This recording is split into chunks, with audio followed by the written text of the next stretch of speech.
Thank you for making the time to meet with the committee today. Could you please state your full names and titles and make any opening remarks that you wish? Thank you very much. My name's Emma Germano. I'm the President of the Victorian Farmers Federation.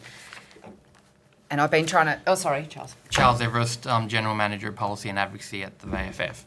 Welcome. Thank you so much, Thank Emma, you. for being here today. Thanks for having us. I'd just like the committee maybe to think about this kind of statement, death by 1,000 cuts, and to maybe hold that phrase in your mind to create a context for what we're actually discussing here today. I note that there is a food security inquiry taking place at the same time, and there was a federal government food security inquiry last year. And what is really striking is how, and I've read quite a number of the other submissions that have been made to this inquiry, and what is really striking is how there are lots of different perspectives, and all of those perspectives come from almost a microcosm of where the submissions are being made from. And that in our submission we talk about how Victoria's land mass is only 3% of Australia's land mass, and yet we put out some 30% of Australia's food. There's a difference between food security and food manufacture or growing and production of food.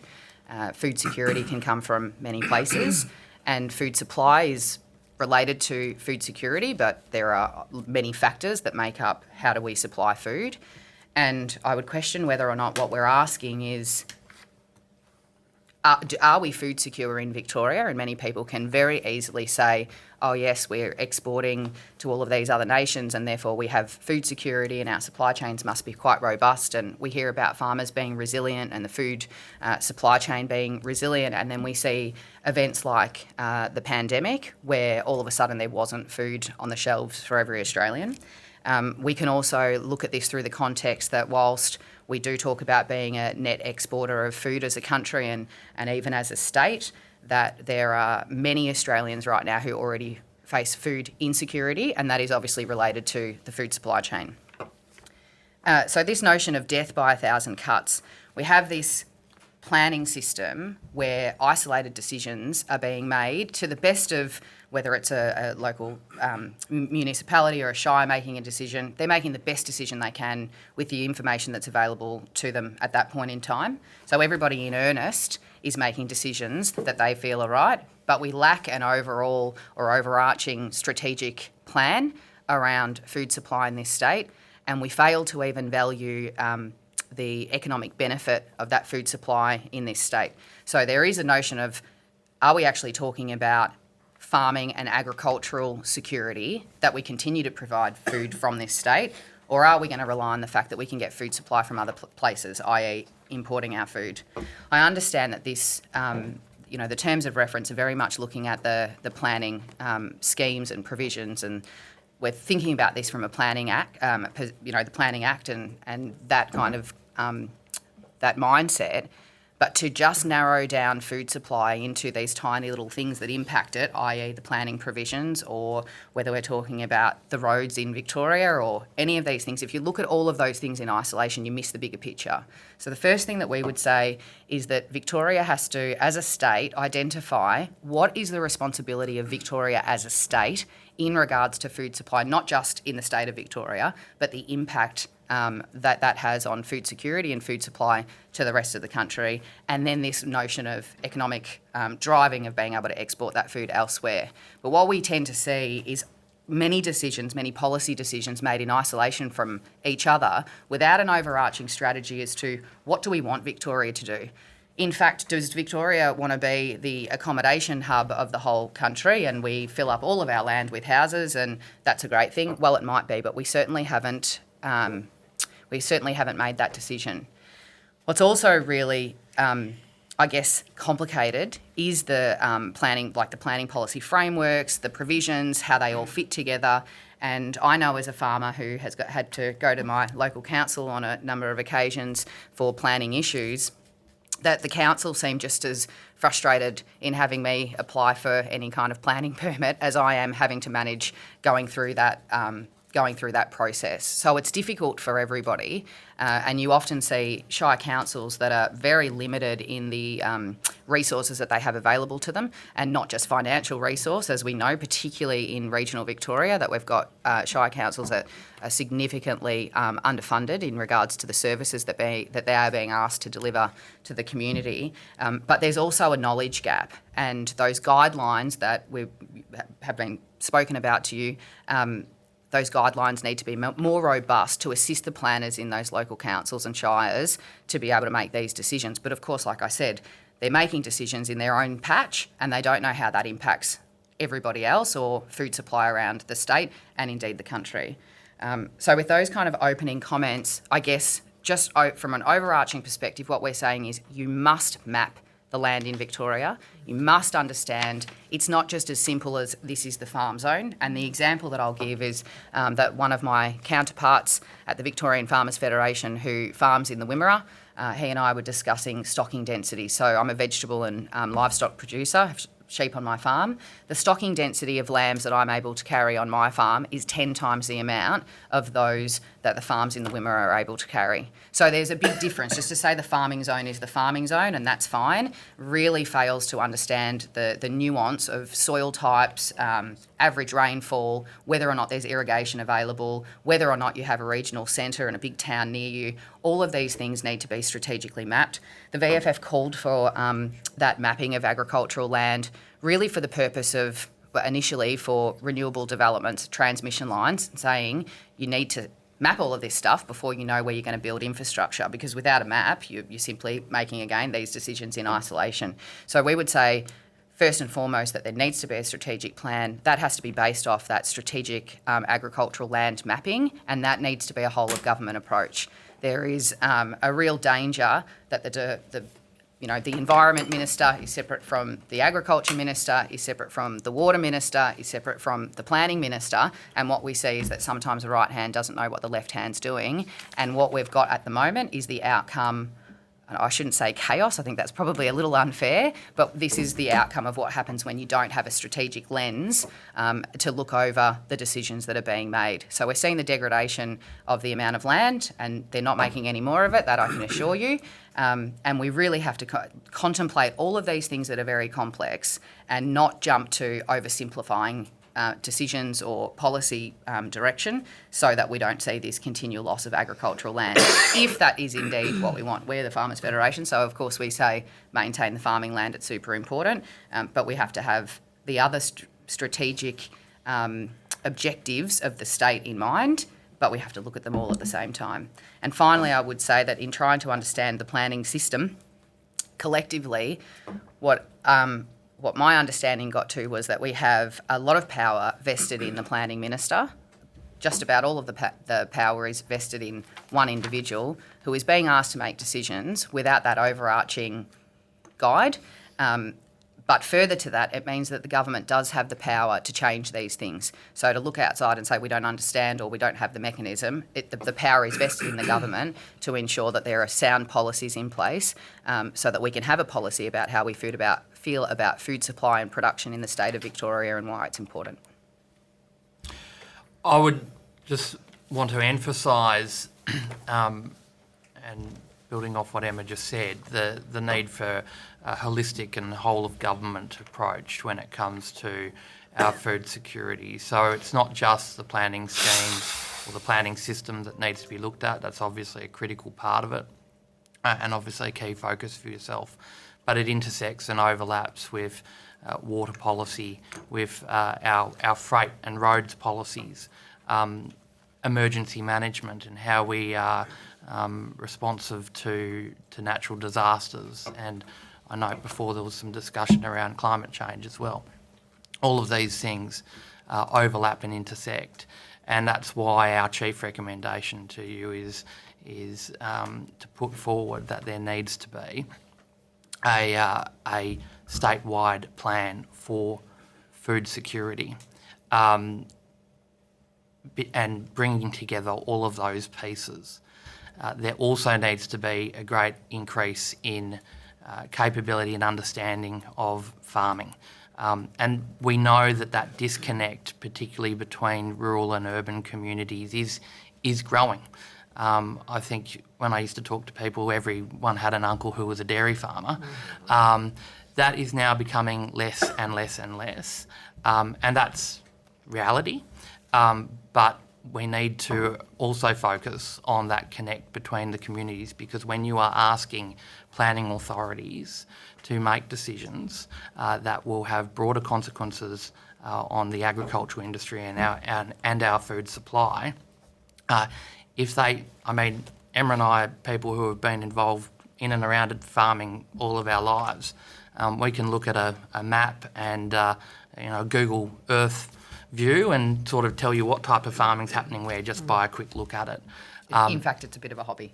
Yeah, that's what we do at the VFF, sitting around looking at maps all day. But we're able to do that, but to expect that other people have that sort of knowledge and capability is not there.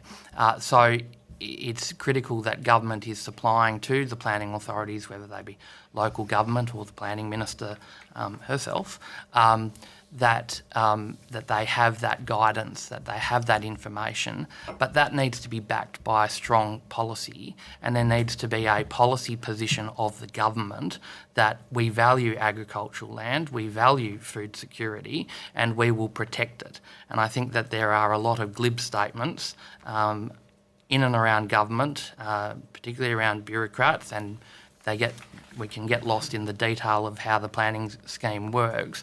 But that overarching statement that food security matters has to be there, and it needs to be there in every piece. I'll make one last point on that. I heard in your session just before a discussion around the government's housing statement. Well, I quickly did a Control F on that housing statement, and did it mention agriculture? Did it mention food?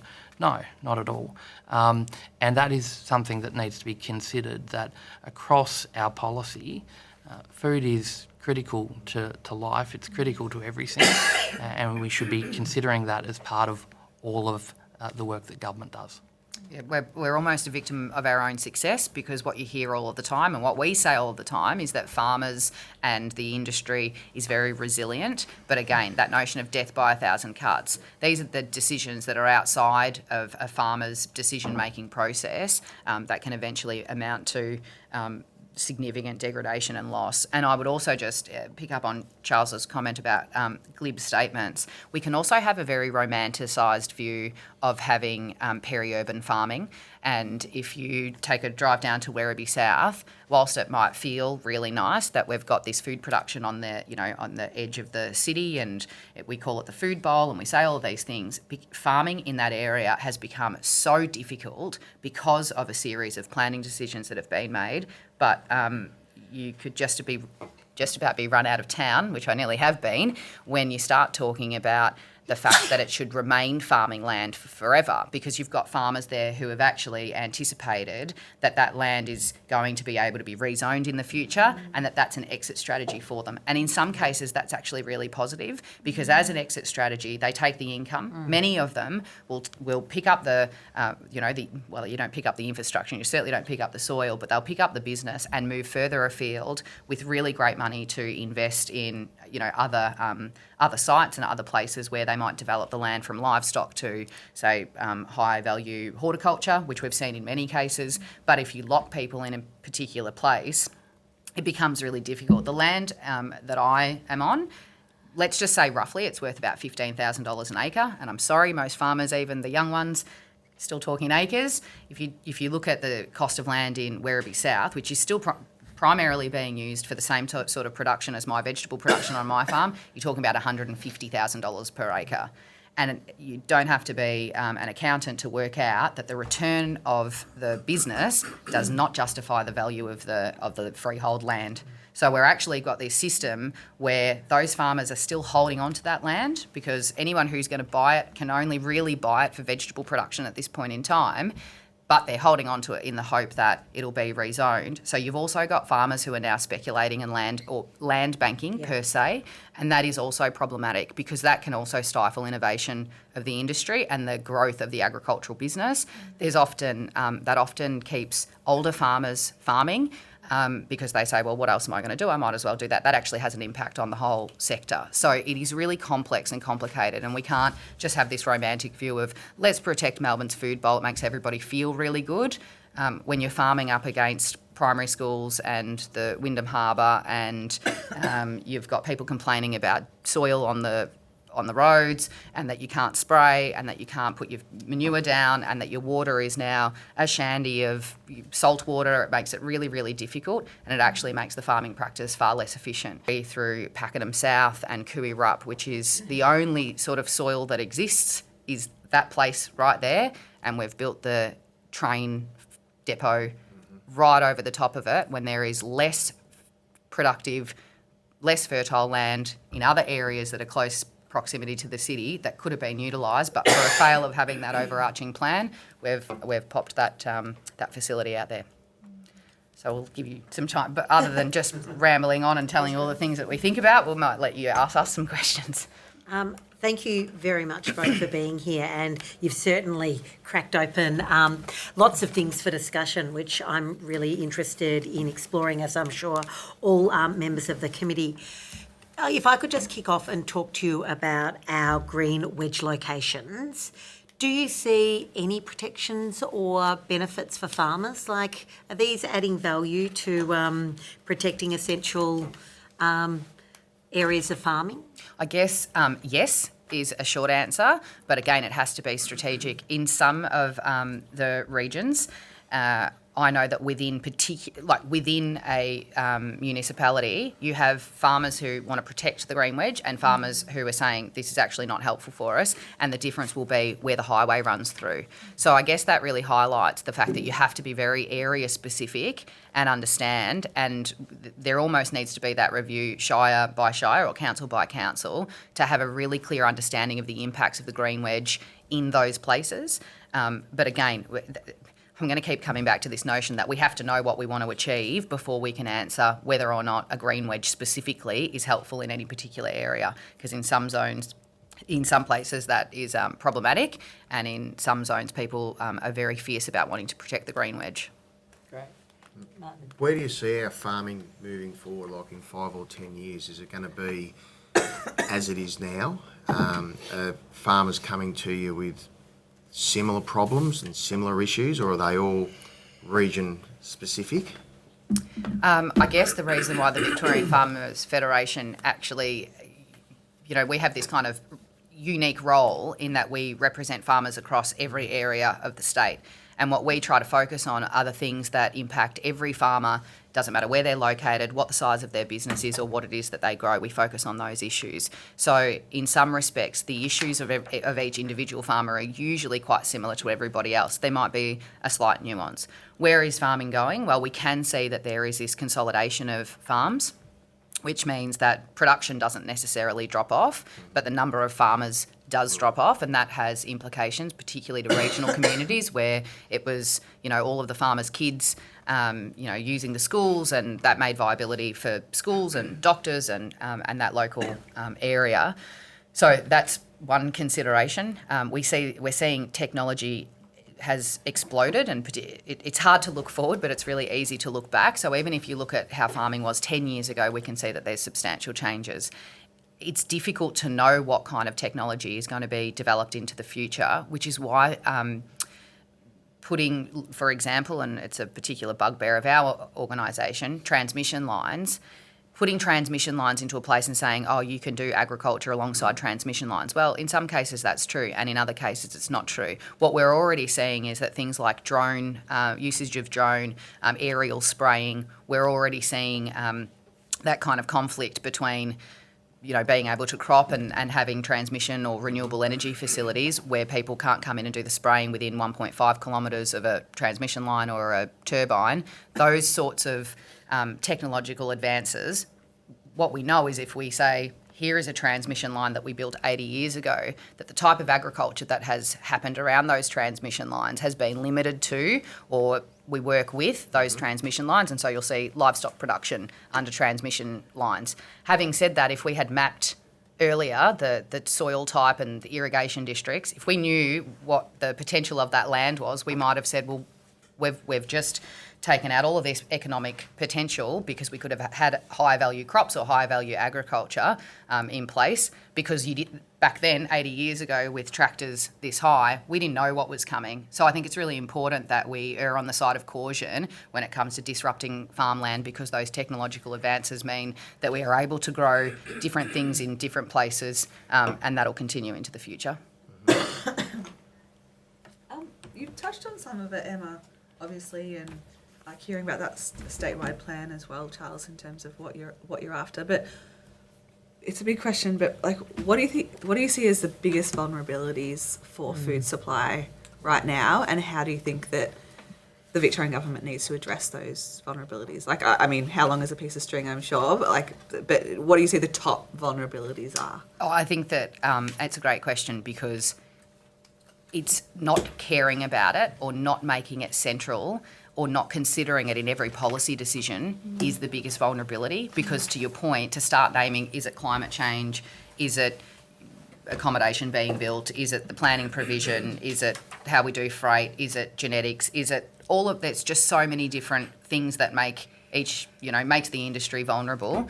But it's the fact that we don't have this overarching care about it. We just take for granted that we have food security. The majority of people making policy decisions have either not had a history of coming from a place of food insecurity.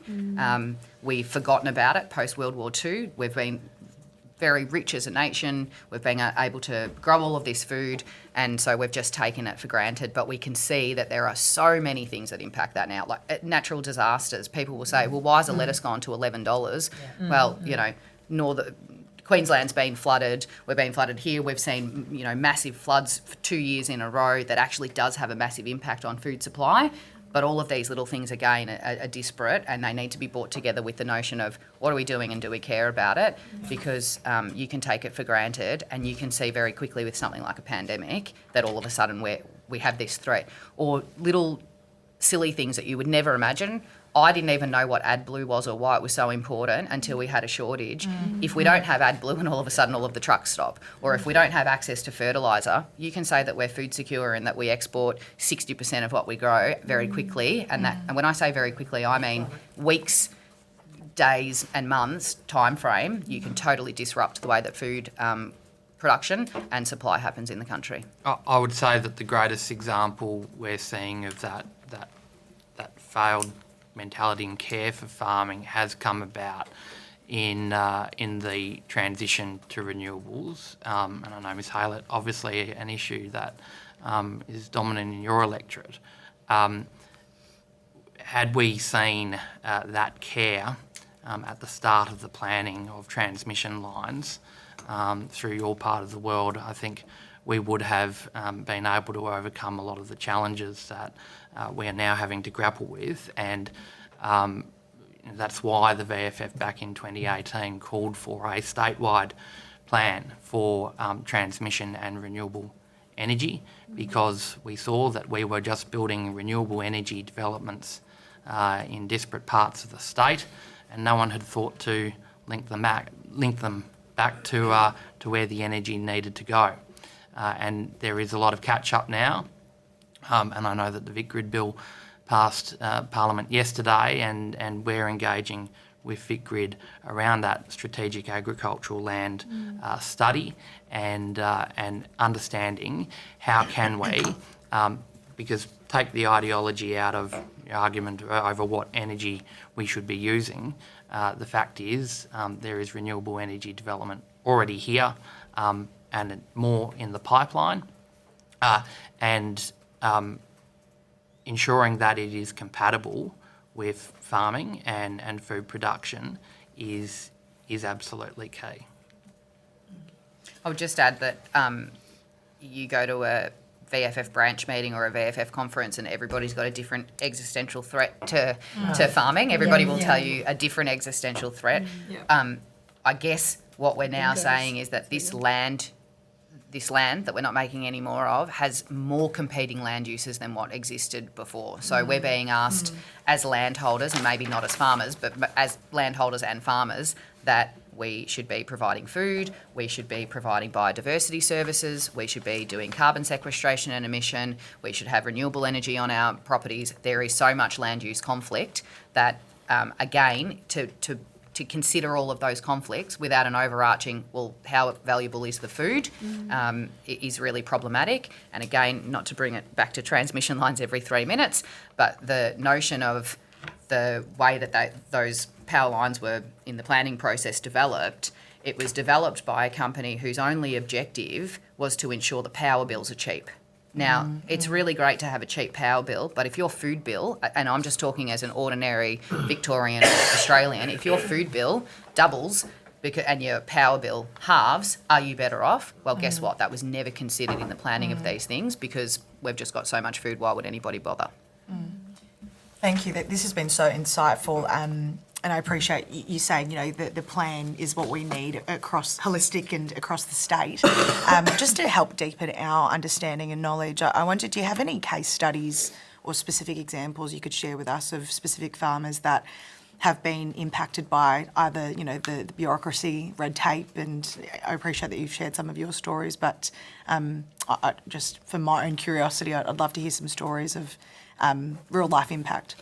We should set up a forum for you with a number of farmers at the VFF, and some of them are the farmers that we hear from the most, and they become a case study for everything that we do. We've got farmers who are trying to farm with, gas lines, electricity, transmission lines overhead next to transfer stations and from the council land.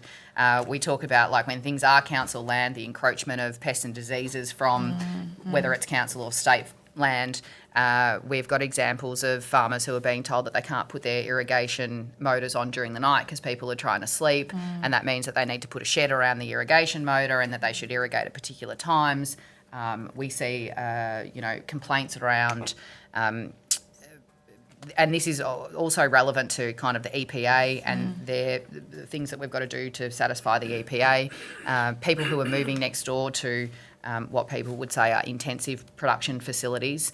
On one hand, intensive production facilities use a far smaller footprint and therefore can put out essentially more food using less resources, and it's very controlled. But you've got this urban encroachment coming along, and then people saying, well, we don't want to be living next door to the pig farm or the chicken meat farm or the chicken egg farm. So we have countless examples of where that lack of understanding creeps in, and also, again, poor planning decisions. So I would say that Werribee South is a really strong example of poor planning decisions. And I'm not saying that we shouldn't have the Wyndham Harbour or that we shouldn't have houses there. Perhaps the very best decision is to turn the whole thing into housing, and that would be a really great strategic decision. But the planning decisions that leave producers kind of isolated in this spot where they kind of can't leave, can't get out of it, but they've got literally another example is when I'm saying the local school. The local school saying, well, you can't spray your crop protectants because we've got kids in the school. Now, that is completely reasonable of the school, and we get taught when we're doing our chemical uses, what are vulnerable things, a house, a school, or this or that, and how to avoid. But at a certain point in time, if you've got your farmland right up to the back fence, and it is literally right up to the back fence of the neighbouring housing development, it's not the farmer's fault, nor is it the residents' fault that they've been put into this position of conflict. That's the planning system that is failing in that instance. So we do need to think about buffer zones, but again, we need to be thinking about it and giving producers and developers the opportunity to understand for greater periods of time and greater times of certainty. So if I know that I'm in Werribee South and my land is not rezoning for the next 50 years, that is going to have an absolute impact on the land price. And I'm not saying that's positive or negative. So assumedly, if you know that Werribee South is never going to be redeveloped, the land value will drop back down to what is congruent with it being, land for farming. But if you are always anticipating that it might go at any point in time, and that might end up being 2 or 3 decades, it totally changes the decisions that a farmer is going to make. And often the way that we farm is multi-generational, and we're thinking about, well, what about, my kids' kids? 9 out of 10 farmers in Australia are still family farmers. I've noted in some of the submissions talking about the ability to excise a house off the farm. In the instance in my farm, we've excised the house off the farm so that my parents have a secure retirement, and they have their house now and it's unencumbered. And that means that I get left with the debt, but thankfully they're still there helping me pay it off. But it was really important for our farm business. And now you might say, well, it's only important because it's Emma and her mum and dad. And it might only be important to Emma and her family because somebody else might come along if they have to sell it. But protecting multi-generational farmers is also really important because it's your multi-generational farmers that are there at 3 o'clock in the morning when the cow's calving, and it's not the employees in a large corporate business, generally speaking, and we have a real significant issue in regards to securing our workforce. So all of these little decisions, again, like that notion of death by 1,000 cuts, need to be considered from a wider framework. What do we care about? Do we care if we lose a number of farmers out of the regions if we're still producing the same volume and value of food? Perhaps we don't care. Perhaps we say, doesn't matter, let's let farms corporatise and become bigger. Doesn't threaten our food security, but it does threaten our regional viability security. And that may or may not be important. Just a little bit of further context. I did a Nuffield scholarship and I was with one of the French scholars, and we were kind of arguing the notion of subsidies. So Australian agriculture, one of the least subsidised in the OECD. That makes us very efficient. It makes us resilient. It means that we don't farm expecting a handout from the government. And her and I were having an argument about it. And I said, well, it stifles your innovation and it keeps different people. And she said, yes, but as we're driving through France, you can see that the little restaurant in that tiny little town, that if it was in Australia would have no people in it, come 6 o'clock, there's 200 people available because the farms are smaller and they've kept all of those people in the regions. I'm not for a second saying this is right or this is wrong. I'm saying that we haven't decided collectively what is right and wrong and created a policy and therefore have decisions that are reflective of that policy position that we've come up with. Wow. Questions, people? Well, I mean, on that point, then they're, speaking of the smaller farms, what do they offer in terms, in contrast to the larger, more commercial operations? I think, again, there are pros and cons or benefits and drawbacks for all styles of production and all farm sizes. I think that all of these different farms create a mosaic that produces food. Yep. So to say, and I saw in one of the submissions, don't worry about it because only 10% of the food supply is created from blocks of land or farms that are lesser in value, in size than 20 hectares. Those farms particularly might be the ones supplying very directly into the local economy with shorter food miles per se. They might be the ones like on my farm. We have my farm's slightly bigger than that, but we have a farm shop that we have customers that come, some many kilometres because they enjoy the experience of shopping on the farm and they feel like that gives them a closer connection to where the food comes from, gives us an opportunity as farmers to demonstrate what we do as an industry and bridge that gap between the urban and rural divide. So to say that they're not important because of volume or value is not quite correct. In India, just about every farm is less than 2 hectares in size, and collectively they all do food production and create food security. So we just have to be mindful that we don't say this type of farm is better than that type of farm or that this one creates more food security than that one. We have to be really particularly careful to be we as an organisation very agnostic in regards to production systems. Everybody who's producing food is a part of a supply chain, and some of those really small businesses are particularly supplying a demographic in our society that would say that it's very, very valuable for them to have those small farms. So, sorry, I'm going to just tell you, we don't know the answer to everything other than it's all really important. On that, sorry, Jordan, can I just jump in here because I think it's a good segue to it. We've talked about Victoria's population growing significantly over the next 2 decades. What opportunities does that offer your members, like farmers across Victoria, this explosion in population? What does it mean for you? It means that there's going to be more opportunities locally to supply our food rather than having to always think about like profitability on our farms being that we have to have that export market available to us, it means that there's going to be more challenges in regards to that land use conflict.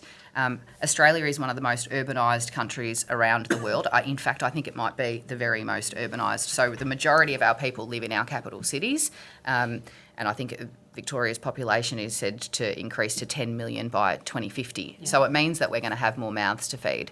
So this notion of the degradation of the amount of land available for food supply is compounded by the fact that we've got this population growth. So we've got two factors at the same time that are contributing to, I guess, the need for this strategic plan to understand where we're going to house all of those people and how is it that we're going to feed them.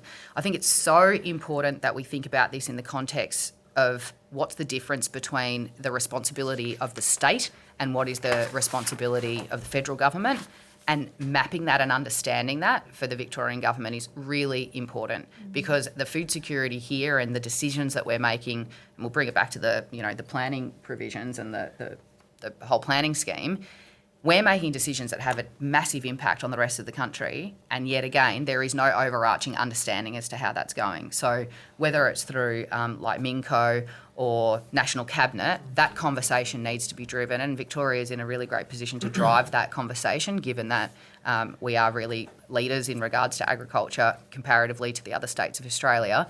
We must understand what is the responsibility of federal government, state government and local government in regards to food security and food supply. There's this misconception that there is tons of land in Australia and it's available to farming.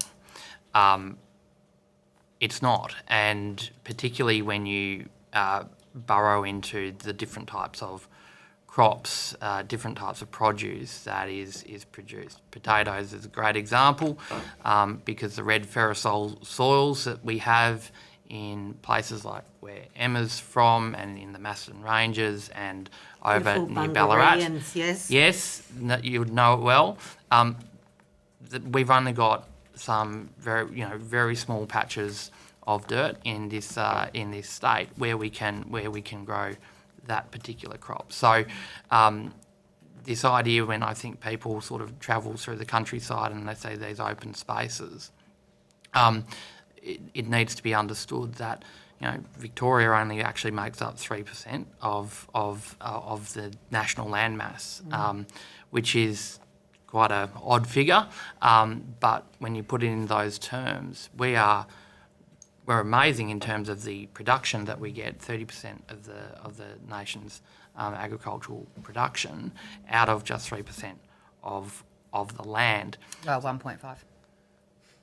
Well, yes, 1.5, because 50% of Victoria's landmass is being farmed. So just from 1.5% of the nation's landmass, we're producing all of that. So it really emphasises how important it is to be having these conversations about how do we actually plan and protect this land, because they're not making it anymore. I don't think we're going to be able to start reclaiming land in the ocean and building new islands to do some farming. Yeah. The ocean. Can I ask, with the overarching holistic mosaic strategy of all things Victoria? Lots of things there, didn't I? Yeah, that's all right. Do you have a sense of, do you sort of look at it obviously holistically and then sort of into sort of districts, and because you'd have all that information of who's farming what and in sort of across the state, and then sort of the climate change and where we kind of, what will sort of be suitable in those districts, and then the role of also kind of bringing in the community farms, the agri-hoods. We've got Sky Farms in Melbourne, like that other aspect of, produce. I think food producers and farmers kind of do that organically. So I know that in my area, which is probably quite undervalued as a dollar amount per acre, that's because of just the nature of who's been farming there for a long period of time, and there hasn't been a lot of outside entrants. When I say outside, I mean people who haven't lived in the district and farmed in the district. That is starting to change, so we're starting to see apple orchards coming into our area that weren't there before, and that's because those producers are saying, well, we want to diversify our production. We'll have a northern part in the state, we'll have southern part in the state. So it does happen organically, but it hasn't been happening as in the farmers are doing it for themselves, but it's not matched with what the government's doing. So, and irrigation as well, like that is water security is, and particularly when we see decisions that are being made around the Murray-Darling Basin, the impacts on that in northern Victoria have been immense. So historically they've been immense, and we're about to see another round potentially of water buybacks. We know that that impacts who's farming there, and then what the value or the potential for that area is from an agricultural perspective over time. So whilst we're growing potatoes and livestock on my farm right now, while that might be perfect land for more broad acre style cropping in the future, if we see climate change having an impact on the kind of rainfall that we get and that sort of thing. So broadly speaking, yes, people are kind of aware of it and thinking about it, but only in the context of probably their own farming future, not on behalf of everybody. And not, I say we at the VFF, we use the notion of food security a lot. We say food security is really important. We come back to that when we do advocacy on just about every policy issue. But in fact, the people who should care about food security the least are the farmers, because I know if we end up with a food security issue, I know where my food comes from. I've got lamb and potatoes and, any of the weeds that grow on the farm. That's all I need. But it's actually so farmers will make that decision for themselves, their family, their business, but they're not necessarily thinking about it in regards to how that impacts on everybody else in the state. And that's why it's really important to have those kind of parameters and those objectives in mind. If you want to achieve anything, you need a strategic plan. It's no different to running my own farming business or running the VFF. You have a strategic plan. What looks like difficult decisions when you get into the detail, if you're looking at every one, how do you make a decision? That is just, all of that becomes so much easier when you know the overarching objective that you're trying to create. All of those little decisions are just easy because they fall into that broader objective. That's simply what we're missing. Any business to run needs a strategic plan, and that's what we need. I'm going to ask for one last question because the 45 minutes has just flown and we, I think, could probably talk to you guys all day. Would anyone like to ask a final question? Can I ask one more? Sure thing. Do you, David? No, you're right. Just on, Julianne was saying earlier about, the growth in this state and all these extra pressures that are going to then be on the ag sector. Young farmers and the next generation of farmers, how do you think the Victorian government needs to better support young farmers to deal with all of these pressures and to deal with all of this that's coming up for their future? I guess that kind of, and I'm being really crude about it, right? And I just think about it as a somewhat young farmer. There's a lot of, if you don't have the opportunity created for you by your family, it is too expensive to get into some of that land now. And as we have that competing land use, it increases the price. Like I just said to you about the value of land in Werribee, it increases the prices. Seeing the kind of migration of dairy just about out of northeastern Victoria has impacted the value of farms in Gippsland. It is so difficult to get in as a young farmer. So we've spoken about interest-free loans and grants to get started. We never seem to keep up with the reality of the value of things. So a $30,000 grant goes nowhere in regards to getting into your first farm. There's lots of opportunities in regards to programs that can be created. There are farmers who don't have another generation coming onto their land who could be matched with those that want to have that opportunity and maybe facilitation of that sort of thing. But again, I think young farmers want to understand what the future is going to bring. On my farm, I've literally been having the conversation with my family about whether or not it would just be far easier in my life to sell that farm. Between myself and my parents, we'd walk out with a couple of $1 million each. I can just get a job that I don't have to worry about what's going on and a mortgage and my staff, and farms are particularly difficult to run already. Then we've got this overlayering of really complicated bureaucracy now to do farming, whether it's your QA programs, your planning things that you have to manage. There are so many things that make it complicated. We have to ensure that it's still an industry that people want to be part of, and that certainty with, like I was saying, if we say for 50 years this is what this is going to look like, that creates certainty for people to invest in. Farmers thrive on certainty because everything that we do is, well, in most cases, reliant upon whether or not it's going to rain tomorrow. So that level of uncertainty makes farming businesses difficult, very rewarding, but difficult. And so as much certainty that the government can give to producers and to the sector as a whole, I think is what we need to ensure that we've got young farmers coming through. And here's the cold, hard reality. If you can make money on a farm, it becomes very attractive to step onto the farm. If you've watched your parents struggle and struggle through lots of decisions and struggle through the pressure that's put on from factors that are outside your farming business, there's a lot of times where you say, this is too hard, and in fact, perhaps I'll maybe just go and work for another farmer and I can't afford the land. So we've got to make sure that we're thinking about the future viability in regards to it being profitable and sustainable, and that there is a security in investing your time, energy, money and resources into a farming business. Emma, thank you for your passion for agriculture and farming in Victoria. The Farmers Federation is very lucky to have you as their president, spokesperson. Thank you, Charles, as well, for doing all the work. Yeah. We'll be So I can be passionate. You do the work and I'll be passionate. I'm so sorry, I didn't mean that. No, you were right, whether you meant it or not. But I just wanted to say that with our discussions, there could be some more questions that we'd like to have, because your voice is so important as we move forward with this inquiry. But I genuinely want to say thank you, and we'll be heading down to Morwell in 2 weeks' time. How far down into Gippsland are you? Is this I'm farm about shop? 17 minutes away from Morwell. So I'll send you a map so you can take Great, a scenic route and get some potatoes on the way. Do a little bit of a farm shop. So That'd be excellent. What's your local member like? Yeah. That's Farnham. It's not me. Oh, it's Wayne Farnham. Great. Thank you very much. And Thank you. we'll pause proceedings at that point. Cheers.